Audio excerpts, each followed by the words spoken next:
For me, never giving up meant just that. I mean, every single day when I woke up, I thought, today's the day.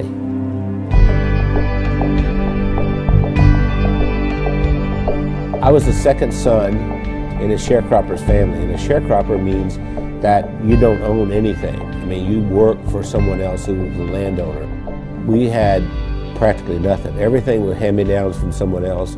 I didn't have shoes, and to this day my toes are all grown under because I didn't have shoes.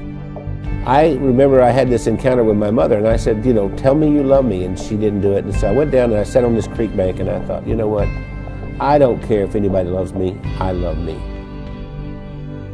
I made a list of goals that I wanted to accomplish, and they were laughable because I didn't even have 2 nickels to rub together, but my first goal was I was going to be a millionaire by the time I was 35.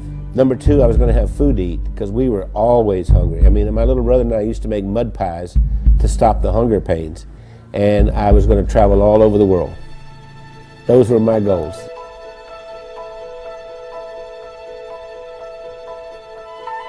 I've learned everything from working with Randy.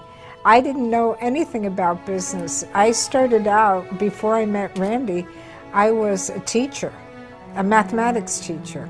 Well, I think we have a very good balance. Randy's really good in sales and telling the story and explaining why people need to have whatever it is that he's selling. And then he comes to me and says, Wendy, can we make it do this? And I have to get it done. We started working together, and we were together all the time doing things, and that we just, you know, couldn't be without each other. Yeah, once she got exposed to me, it was downhill from there. I mean, she could not last a day without me. That's probably true. That's what the COO does here. Does hair? She preps me. Spit on it, honey, like you used to do. I never spit. We retired a few times. Did he tell you that?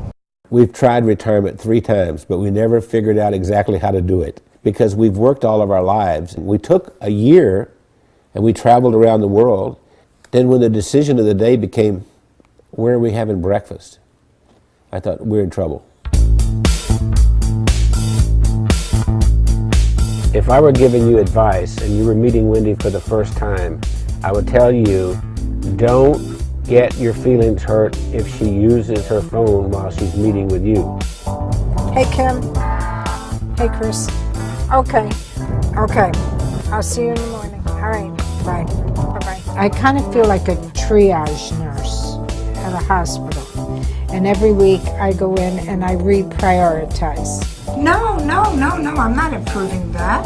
I think what drives Wendy is her desire to be the best and provide the best of service to everyone. Awakened at 2:30 in the morning, and I hear this little click, click, click, click, click, click, click, click. And it's Wendy over there looking something up at 2:30 in the morning. And I'll say, why aren't you sleeping? You can do that tomorrow morning. We are the definition of entrepreneurs. And we don't like doing one thing at a time. We have to do a lot of things at the same time. It's not just Randy and Wendy doing all this work. The whole team, every single one of us works round the clock. Hey, gorgeous. Listen, Bernice has been with us for what, 5, 6 years? 6 years. Yes. And we love her to death. And I love you guys. Yeah. Randy leads with his heart.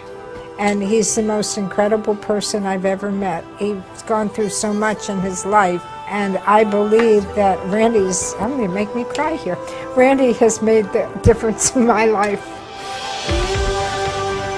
What's important is, what do I contribute this day to make the world a better place?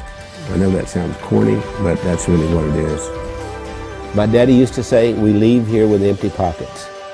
The other thing my dad said is that when you leave, you'll be accountable for 2 things. 1, how did you treat Mother Earth? And 2, how did you treat the people on Earth? I feel that I have found joy and that I've given joy, and I think there's a lot more joy that we can give.